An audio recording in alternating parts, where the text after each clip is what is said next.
வணக்க மக்களே, நாம இந்த ஆரோக்கியமான பதிவில் கருவாட்டில் நிறைந்துள்ள மருத்துவமைகளை பற்றி விளக்கமாக பார்க்க போகிறோம். நம்மள பல பேரும் அசைவ உணவுகள் சாப்பிடக்கூடிய பிரியர்களாக இருப்போம். ஆனால் நம்ம மீன், முட்டை, கறி இது போல தான் சாப்பிட்டுட்டு இருப்போம். மீன்கள் காய்ந்து கருவாடாகும் பார்த்தீங்களா, அந்த கருவாடை எடுத்துக்கொள்ளக்கூடியவர்களுடைய எண்ணிக்கையை பார்த்தீங்கன்னா ரொம்ப ரொம்ப அதிகம். ஏன்னா பார்த்தீங்கன்னா இப்போ கருவாடுக்கே ஒரு தனி ஃபேன் பேஸ் இருக்கும். இந்த கருவாட்டில் ஒமேகா 3 கொழுப்பு அமிலங்கள், ஆக்சிஜனேற்றங்கள் அதிகம். இயற்கையாகவே இருக்கக்கூடிய ஒரு உணவாக இருக்குது. இது ஒரு ஆரோக்கியமாக உணவாக தான் இன்று வரைக்கும் கருதப்படுது. இந்த கருவாட்டை நீங்க அளவோடு எடுத்துக்கொள்ளும் போது அதே நேரத்தில் உடலினுடைய சுழற்சியை சரியான அளவில் வைத்துக் கொண்டீங்க அப்படின்னா பல்வேறு மருத்துவமைகளை கருவாடு உங்களுக்கு கொடுக்கும். ஒருவர் கருவாட்டை எந்த அளவுக்கு உட்கொள்ளணும், கருவாட்டை எந்தெந்த உணவுகளோடு சேர்த்து உட்கொள்ளக்கூடாது, யாரெல்லாம் கருவாட்டை சாப்பிடக்கூடாது, யாரெல்லாம் சாப்பிடணும் அப்படின்ற அனைத்து தகவல்களையும் விளக்கமாக பார்ப்போவாங்க. அதை பற்றி பார்க்கறதுக்கு முன்னாடி இந்த வீடியோவுக்கு மட்டும் ஒரு லைக் கொடுத்துட்டு இந்த தகவலை உங்களுக்கு தெரிஞ்சவங்களுக்கும் ஷேர் பண்ணிடுங்க. ஏன்னா இது அவங்களுக்கும் பயனுள்ளதாக இருக்கக்கூடிய ஒரு ஆரோக்கியமான பதிவு தான். இது போன்ற அப்டேட்ஸ்களை நீங்கள் தொடர்ந்து பார்க்கறதுக்கு நம்மளுடைய ஹெல்த் நியூஸ் தமிழ் சேனலை மறக்காம சப்ஸ்கிரைப் பண்ணி வச்சுக்கோங்க.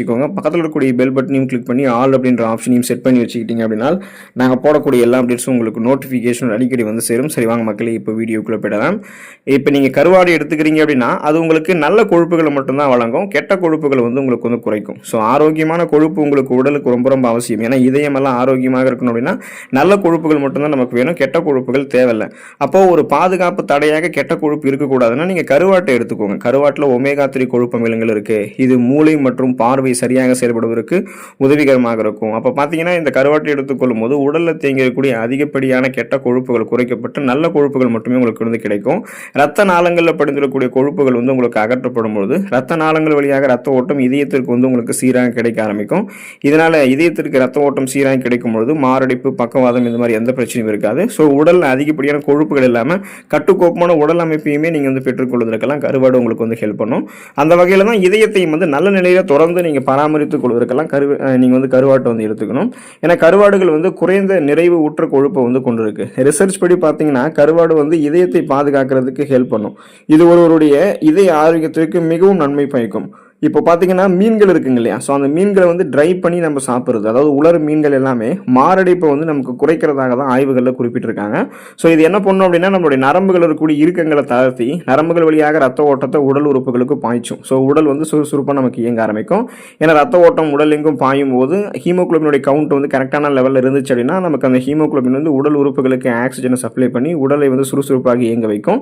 அந்த வகையில் தான் பார்த்தீங்கன்னா நம்மளுடைய நரம்புகள் இருக்கக்கூடிய இறுக்கங்களை தளர்த்தி உடல் உறுப்புகளுக்கு ரத்தத்தை பாய்ச்சும் போது இதயத்துக்கு வேண்டிய ரத்த ஓட்டத்தையும் சீரான அளவில் பாய்ச்சுவதற்கு கருவாடுகள் ஹெல்ப் பண்ணும்.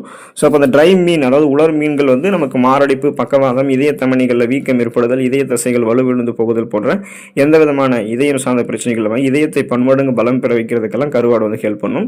கருவாடு நமக்கு இருக்கக்கூடிய ஸ்ட்ரெஸ், டென்ஷன், மன அழுத்தத்தை குறைக்கும். கருவாட்டில் ஒமேகா 3 கொழுப்பு அமிலங்கள், DHA மற்றும் விட்டமின் D அதிகம் இருக்கு. இது ஊட்டச்சத்துக்கள் மூலமாக, இந்த குறிப்பிடத்தக்க ஊட்டச்சத்துக்கள் மூலமாக மனநல பிரச்சனையை தடுக்குது. மனச்சோர்வுக்கு எதிராக செயல்பட்டு மனநிலை மாற்றத்துக்கு ஹெல்ப் பண்ணுது. செரோட்டோனின் மற்றும் டோபமைன் போன்ற மன அழுத்தத்தை நீக்கக்கூடிய ஸ்ட்ரெஸ் ரிலீஃப் ஹார்மோன்களை சுரக்க வச்சு இயல்பாகவே மன அழுத்தத்திலிருந்து நம்ம நீக்கி புத்துணர்ச்சி செய்யறதுக்கெல்லாம் கருவாடு நம்ம எடுத்துக்கொள்ள வேண்டியது அவசியம். நாள்பட்ட நோய்களினுடைய அபாயத்தை நமக்கு இந்த கருவாடுகள் குறைக்கும். கருவாடுகள் நிறைந்திருக்கக்கூடிய நல்ல ஒரு தன்மையான ஊட்டச்சத்துக்கள் எல்லாமே என்ன பண்ணும் அப்படின்னா நம்மளுடைய உடலை தாக்கக்கூடிய பல்வேறு நோய்களை நமக்கு குணப்படுத்திட்டு சீசனலாக புதுசாக அட்டாக் ஆகக்கூடிய பாக்டீரியா, வைரஸ் போன்ற பருவகால தொற்று வியாதிகளையும் வராமல் தடுக்கிறதோடு இல்லாமல் நம்மளுடைய உடலுக்கு என்னென்ன மாதிரியான அபாயகரமான நோய்கள்லாம் ஏற்படுமோ அந்த மாதிரி நாள்பட்ட நோய்களை குணப்படுத்துவதற்கும் வராமல் தடுக்கிறதுக்கும் கருவாடு ஹெல்ப் பண்ணும். ஸோ இப்போ for example BP problem, sugar problem, மூட்டு வலி, முடக்குவாதம், இந்த மாதிரிலாம் ப்ராப்ளம்லாம் நாள்பட்ட நோயாளியா அதிக பேருக்கு இந்த நோய்கள் இருக்கும். ஸோ இந்த நோய்களை தடுக்கிறதுக்கு கருவாடு உங்களுக்கு ஹெல்ப் பண்ணும், குணப்படுத்துறதுக்கும் ஹெல்ப் பண்ணும். இந்த கருவாடு விட்டமின் D இருக்கிறதால இது எலும்புகளை உங்களுக்கு பராமரிக்கும். அப்போ பார்த்தீங்கன்னா இந்த மாறி வரக்கூடிய வாழ்க்கையை பார்த்தீங்கன்னா உங்களுக்கு அந்த விட்டமின் D சத்து பற்றாக்குறைவால் பாதிக்கப்படும் போது எலும்பு சார்ந்த பிரச்சனைகள் ஏற்படும். ஆஸ்டியோபோரோசிஸ், எலும்பு மெலிவு நோய், மூட்டு வலி, எலும்புருக்கி, முடக்குவாதம், எலும்பு மஜ்ஜைகளில் ஏற்படக்கூடிய பிரச்சனை, மூட்டு அழற்சி போன்ற ப்ராப்ளம்லாம் ஏற்படும். இதுக்கு காரணம் என்ன அப்படின்னா விட்டமின் D உங்களுக்கு குறைபாடு இருக்கும்போது தான். ஏன்னா விட்டமின் D உங்களுக்கு போதுமான அளவு கிடைக்கும் பொழுது தான் அந்த விட்டமின் D, கால்சியம், பாஸ்பரஸ் போன்ற எலும்புகளை ஆரோக்கியமாக வைக்கக்கூடிய ஊட்டச்சத்துக்களை உறிஞ்சி எலும்புகளை வலுப்படுத்துது. ஸோ அப்படிப்பட்ட விட்டமின் D உங்களுக்கு குறைவு ஏற்படுதுன்னா அப்போ அது எலும்பை பாதிக்க தான் செய்யும். அதனால நீங்க கருவாடு எடுத்துக்கோங்க, விட்டமின் D கிடைக்கும், ஊட்டச்சத்துக்களை உறிஞ்சி இது எலும்புகளை உங்களுக்கு பராமரிக்கும். சூரிய ஒளியிலிருந்து நம்ம விட்டமின் D சத்தை பெறலாம், ஆனால் கருவாட்டிலிருந்து பெறலான்றதை நீங்கள் தெரிஞ்சுக்கோங்க. கருவாட்டை யாரெல்லாம் எடுத்துக்கொள்ளக்கூடாது, எந்தெந்த நோயாளிகள் எடுத்துக்கொள்ளக்கூடாது அப்படின்றத பார்ப்போம். ஸோ இப்போ கருவாட்டில் அதிக புரோட்டீன், புரதம் இருக்கிறதால சிறுநீரக பிரச்சனை இருக்கிறவங்கலாம் கருவாட்டை வந்து உட்கொள்வது வந்து தவிர்க்கணும். ஏன்னு பார்த்தீங்கன்னா, அவங்களுக்கு அந்த புரோட்டீன் என்ன பண்ணும் அப்படின்னா, கற்களாக உருவாவதற்கு, கழிவுகள் வெளியேறாமல் வந்து போகிறதுக்கு வந்து பார்த்தீங்கன்னா தடையாக இருந்துடும். ஸோ அதனால தான் அந்த சிறுநீரக பிரச்சனை வந்து இருக்கிறவங்கலாம் கருவாட்டை வந்து சாப்பிடக்கூடாது. ஒரு சில பேருக்கு கருவாடு வந்து அலர்ஜி. ஸோ அவங்கெல்லாம் கருவாடை வந்து சாப்பிடாமலே இருக்கலாம். சில பேருக்கு வந்து கருவாடை அளவுக்கு அதிகமாக சாப்பிடும்போது அலர்ஜி ஏற்படும். அவங்கெல்லாம் வந்து அளவாக சாப்பிட வேண்டியது அவசியம். இப்போ கருவாட்டில் வந்து அதிக சோடியம் சத்து இருக்கிறதால சிறுவர்கள் முதல் முதியவர்கள் வரை கருவாட்டை வந்து பார்த்தீங்கன்னா உட்கொள்வதை தவிர்க்க வேண்டும்னு சொல்லுவாங்க. ஆனால் பார்த்தீங்கன்னா அதுக்கான ஆய்வுகள் எதுவுமே இல்லை. ஸோ அதிக சோடியம் சத்து இருந்தாலும் அளவாக வந்து எடுத்துக்கிட்டோம் அப்படின்னா எந்த பிரச்சனையுமே கிடையாது. மோர், தயிர், கீரை போன்ற உணவுகளை வந்து நீங்கள் கருவாட்டோட சேர்த்து சாப்பிட்றத தவிர்த்துக்கோங்க. சளி, இருமல் இருக்கும்போது கருவாட்டை உட்கொள்வதை நீங்கள் தவிர்த்துக்கோங்க. ஸோ மற்றவர்கள் வந்து பார்த்தீங்கன்னா கருவாட்டை வந்து அளவாக எடுத்துக்கொள்ளலாம். அதே போல் குறிப்பாக அந்த மில்க் ப்ராடக்ட்ஸ், பால் மற்றும் பால் பொருட்கள் சாப்பிடக்கூடிய வேலைகளில் கருவாடுகளை வந்து நம்ம எடுத்துக்கொள்ளக்கூடாது.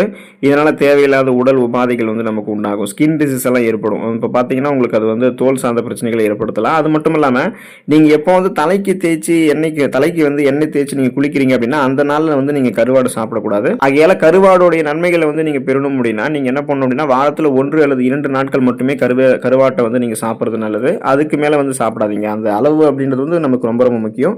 ஸோ வாரத்தில் 1 அல்லது 2 நாட்கள் கருவாட்டை எடுத்துக்கொண்டு நலம் பெறுங்கள். அடுத்த ஆரோக்கியமான பதிவில் மறக்காமல் சந்திப்போம். நன்றி மக்களே.